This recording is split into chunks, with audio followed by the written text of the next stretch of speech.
Hello and welcome to Centurion's Corner, and today we are reviewing from Star Wars The Black Series and The Mandalorian, Luke Skywalker, the Imperial Light Cruiser. And if you're like me, I blabbed like a baby when this guy actually entered the screen after he got kind of taken away from The Last Jedi. This guy has been redeemed in the Disney Star Wars universe. I know that it ends towards The Last Jedi, but let's just pray that we have a decent Luke Skywalker for the time being. And it's almost 2 years, and this guy has only just come out in the Black Series range. Unbelievable. But yes, let's just hope he has high expectations, as he did appear on the end there. This side picture there on the actual box looks fantastic.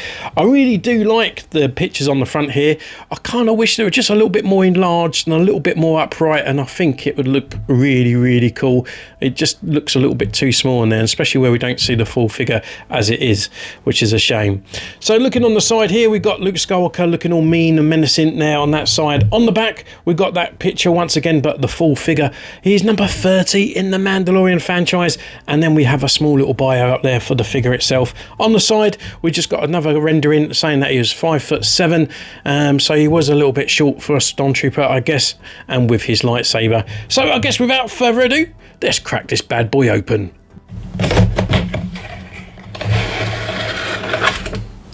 So here he is in his blister pack. It just looks really naff when you get them out here. There's no presentation whatsoever. I'm sure there would be a way of making these look a bit more presentable when you get them out of the box. I know it's all cardboard and supposed to look cheap, but come on, Hasbro. I mean, let's make it look more fun when you're taking these guys out of the morgue. So pull him down, get him out of his cryo sleep, and we've got Star Wars Black Series on this tissue paper here, looking pretty cool. And I'm not looking forward to this cape being all wrapped up in this, that's for sure. And here he is. So yeah, we're going to go away, take some pictures, and do some comparison shots with all the other Luke Skywalkers as well. See which one is the best of all time. And we see you in a moment.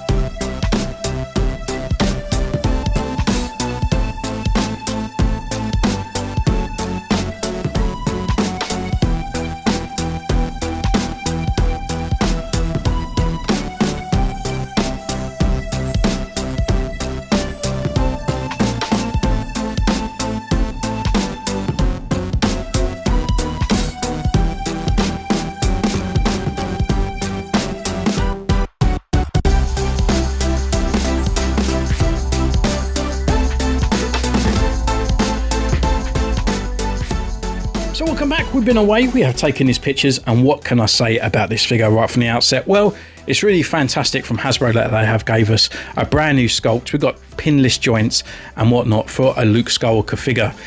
However, the inaccuracies to the costume, where it's been 2 years in production compared to just sort of coming at the end of season 2, then it's a little bit unforgiving, I'm afraid. If this come out at the end of season 2, you know, like they're just getting a figure together and they just put it out and realise that the inaccuracies are there, then it's there. However, during this timing period, I was surely they would have seen that their concept art isn't correct, and they would have sort of like maybe made adjustments to do so. But we'll go through that as we go through the actual review itself. So he comes with 2 accessories, and that's one is his lightsaber here. It's done in the green blade that he has originally, and it's the same sculpt that we've had time and time before. So do just be careful. It is on the peg system here, but I have lost quite a few Return of the Jedi sort of like lightsabers due to the fact that they've been snapping at the bottom, which is slightly annoying. But the actual lightsaber itself is really nice. We've got the gold and the silvers all in the right place there, so it's looking really cool. We've got the little D ring at the bottom here, and that actually can fit onto his sort of like a clip on his belt with a little bit of a squeeze and a bit of a gentle push. It does stick on there. However, I wouldn't recommend holding it on there, because I reckon with a little bit of heat at a time it might even push itself off. So we'll just take that off and put that to one side. The other accessory he comes with is his cape. As much as I do appreciate this cape. It's probably one of the better capes that Hasbro have made for a hooded figure, that is for sure. So when he's sort of just standing there, it looks really nice. You can actually bring it right around and it sort of goes right to his feet as well, which is pretty cool. However, I probably would say that it needs a little bit tiny bit more in length, not like the length of like Vader, it's way too much, but this one here, as soon as you start posing him around, putting his hands up, putting him into some sort of other sort of like lightsaber force pushing poses, it really rides up and you lose that length. So it just needs a little bit more, so it's just still more like floor level. It would have been really cool. I have ordered a custom cape for this guy. It's my first ever custom cape that I've ever ordered, so I think, you know, I really want this guy to look the jam, to be honest with you. His hood isn't too bad. It's kind of sort of like stitched in at the top here, so it keeps its kind of like a position around his head, and it hugs it quite nicely, so you can actually bring it forward just to get that kind of like hooded figure look, or if you wanted to pull it right back, it still has these kind of sweeping parts here. But yeah, it's not too bad. Yes, the capes could be better, they could be wired and stuff like that, but from Hasbro and what we've had before, it's actually a nice cape. And that's it for his accessories. I think really for this guy here is a little bit of a miss for me. I mean, I'm going to give him an X for his accessories. He could really come with a few more, even with it if it was alternative hands, or even a bit like the sideshow one where it comes with a battle damage kind of parts of the Death Trooper. Or the Dark Troopers, you know, or just even a sort of like a false kind of hand, you know, like just sort of open like that, just so we can get that really cool sort of like features on there. But it's just the lightsaber and the hood, and I just feel like it's not enough. So really, we can actually look at this guy fully, and then we can go through his articulation and then look at his sculpt. So his head-wise, he can turn left, he can turn right, he can look down, and he can look up, and we've got a bit of swagger going on in there as well. At the collar, we've got that lower neck movement as well, so we've got a bit of rotation there, and it helps pivot as well the head around. We've got full articulation around at the arms, and it can come up to this far, got a butterfly joint, we've got rotation at the elbow, and it's on a 90-degree bend, or probably a little bit more than 90. Rotation at the wrist, and it's also on a hinge up and down, and the same as this hand as well. And we can actually get some beautiful kind of dual-handed kind of lightsaber poses as well. He's got a ball joint around at the bottom here, and he can turn left and right. He can crunch this forward much and this back a little bit more. Legs come up this way, forward, back, upper thigh rotation. We've got knee rotation, single knee joint there as well. We've got boot cut as well, and we've got a rocket and a pivot at the ankle. So all in all, he's got the new articulation for the Black Series there. And with this part here, we couldn't really get this sort of like a sort of torso joint crunch in there. But yeah, really good articulation, especially where you can actually get him to hold both hands on the lightsaber. It is a must, and I think really for me, the articulation is definitely a pass. So with that, we actually can go through this guy's sculpt, and it's a bit questionable. It is slightly a little bit. Does he look like Mark Hamill? Slightly. Does it look like the Mark Hamill that we saw in The Mandalorian? Definitely not. The hair's not too bad. I think it's definitely an upgrade on what we got before. I will be bringing in the other Luke Skywalkers as well as we go through this review at the end.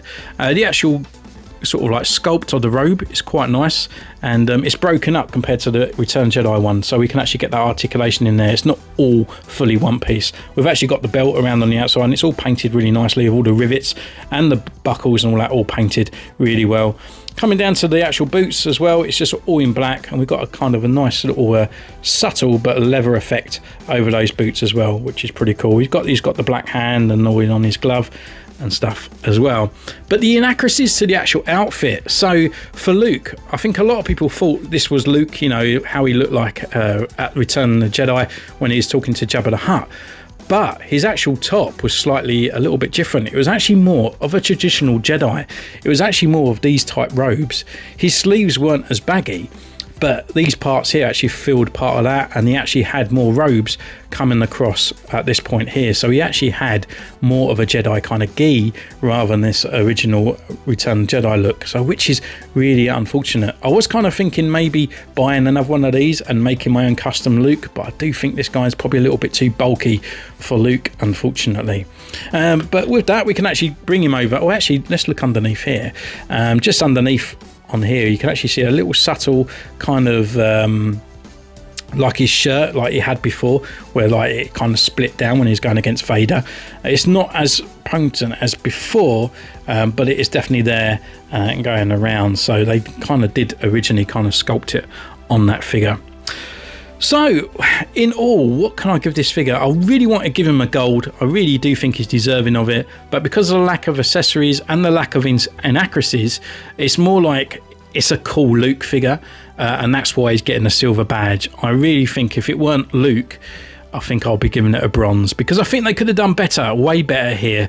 And what we got is kind of like, it's enough, but not enough to get that figure of the year kind of sort of like representation of a really cool looking Luke from Mandalorian season 2. That's for sure. So I'm going to bring in my Return Jedi Luke. I've got so many Lukes on the side here that I'm going to have to sort of like skim through. Okay, here he is. This is the Return of the Jedi Luke. So this is the one what I would say is probably the most closely resembled to it. This one is actually on an older body, and the legs are sort of like all got the pins, and we ain't got the boot rotation around on there. There's no butterfly joints or anything on there, but as I mean there, you can see that they've sculpted in that kind of sort of like line like they had done on here. This was removable originally in the very first, I think it was the blue box. You could actually take his torso out if you want it clipped up or unclipped. It hasn't got the waist swivel here because this part is all one piece as well. And just look at the heads as well. This one is definitely a lot better. The newer one's a lot better than the older one. I just find this one just looks like a bit like a Ken doll. Too much blusher and stuff on there as well. Maybe the hair is probably a little bit too much, to be honest with you. But yeah, it was good for back then. With that one, I actually kind of bought a whole brand new one, took off the bib and whatnot, and added in the extra Return Jedi belt as well down here. His belt always, sometimes it's silver, sometimes it's black with a silver chipping and stuff on it, so I went for black. That was painted over silver, and I added his black glove as well, just to give him that kind of end of Return of the Jedi look as well. So other Lukes we can actually bring in. I mean, this is another one that's on the same buck as the ones from before, but it's the Heroes of Endor kind of pack one, so you can see the body is still underneath his poncho. And again, the head sculpt on that one, they completely missed it off, unfortunately. So yeah, again, the new one still wins. And then we have got the Dagobah, which is here, which I think is probably one of the better Luke Skywalkers, to be honest with you. Obviously his hair is a little bit more kind of misshaped, and his head is far smaller as well, but he was a good Luke back in the day. And this one come with alternative hands as well, so we got a open palmed, and this one actually come with a hand spreading one for his sort of standing up. But that was the deluxe one that's come with Yoda. Another older Luke that we have here is the X-Wing Luke. Again, I always think he looks a bit like Barry Manilow on this one. Very kind of old retcon. He kind of looks like a 70s kind of star from there. And another one that I had used, which is the Yavin Luke. And this one I think is probably my favourite Luke. I just think it doesn't look like Mark Hamill, but this kind of gives me that kind of representation of a Luke Skywalker from the comics. You look at it and you think, that's Luke Skywalker. It doesn't look like Luke, but you know it's Luke, if that makes sense. But yeah, I really like that kind of sort of one there. So much so that I upgraded my A New Hope Luke to that one as well. So he's got a bit of a better face sculpt, because the one that originally come with that, blimey, I think he's seen his aunt and uncle burning alive way too much for that original sculpt. My sort of Bespin Luke, I actually got a second Dagobah Luke as well, and I put a head on there to make him look more kind of sort of like fighting Darth Vader on that one. I think this one here is another Yavin Luke, and I actually made my own Luke in Stormtrooper disguise, cut his torso down a little bit as well, and gave him some extra accessories. So this is actually on the brand new Stormtrooper body as well. And another Luke that we have, which wasn't too great. Again, it's an older figure from the archive line, repainted and stuff, all done up with the sort of like the face tech. Not a great Luke, in my opinion. It's just sort of Mark Hamill's face is just so hard to get done. This is my custom sort of like pre-Return Jedi, after Bespin kind of Luke. And actually this head that's on here is the best bin Luke that it come with. And looking at it, actually, I don't think it's too bad. I really hated it at first, and that's why I kind of changed the head and had another Luke head hanging around and a Yavin body. So I made this custom. And the last but no means least, one of the Lukes that I got on the shelf from the original trilogy is the Hoth Luke from his snow speeder, shall I say. And just looking at the actual face on this, I know it's not the full head because he's in his little bit there, but I think the actual colouring of the actual skin, the actual mouthpiece as well, I think it's one of the best Mark Hamill kind of looks. To be honest, I think it's one of the better ones that Hasbro done, but maybe it's the hair that throws off the Mark Hamill look, to be honest with you. But yeah, that is this Luke and his review. And yeah, I'm kind of glad that I went out and got him. I was kind of waiting to go and see if I can get him from Celebration, but I couldn't wait and really wanted him. And I've had some sort of good pictures as well taking him. I don't know what I've done to his knee. I think I've completely swiveled it around. There we go. I've had some good times actually taking the pictures with him and his cape and stuff, and I can't wait to get the new custom one, which I will show off in maybe a hangout when it arrives. It's coming from AliExpress, so I'm gonna have to wait for it. So thank you so much. Let me know in the comments down below what you think of this guy, and you can subscribe, ding the bell, join the channel for 99p or 99 cents wherever you're from, and I will see you next time. Take care and see you soon. Bye.